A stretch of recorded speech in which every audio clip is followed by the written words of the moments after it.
And I suppose you would say that once you lose your job, it's a lot of responsibility for the manager. Often it's cited as the manager's fault. The manager has to go once a team's performing badly. Do you think that's something that's fair, or do you think that's slightly unfair? I mean, it's the players that are on the pitch.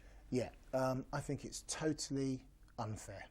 So, and let me explain why. There's a fundamental error that happens with managers, Premiership managers in particular, because the intensity is so high, which is they overestimate their own involvement in a win, lose, succeed, fail scenario. So winning a match, losing a match, they take it on board personally as if it's their responsibility. So they overestimate their involvement, and they underestimate the club, the club situation, the system that they're in. So they don't appreciate there is a bigger complexity behind a win or a lose for a club and a team.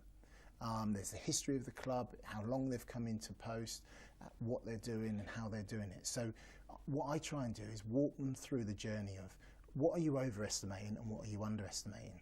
And in the main, when you take someone through that, they increase their regard for themselves because they realise there were things beyond their control. So Brian McDermott, who was the Leeds manager, it was beyond his control to be sacked by his owner without the owner hadn't even seen him and met him. And so therefore there are things that are beyond your control regardless of the results.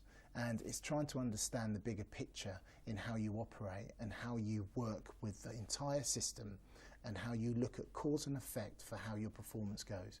You can't take it on too personally.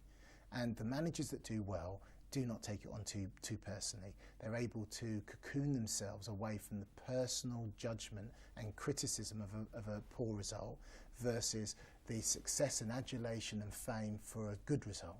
And they have a balanced approach, and that brand drives the players where they know, regardless of whether they win or lose, the manager's going to be stable with me. And that's vital for success.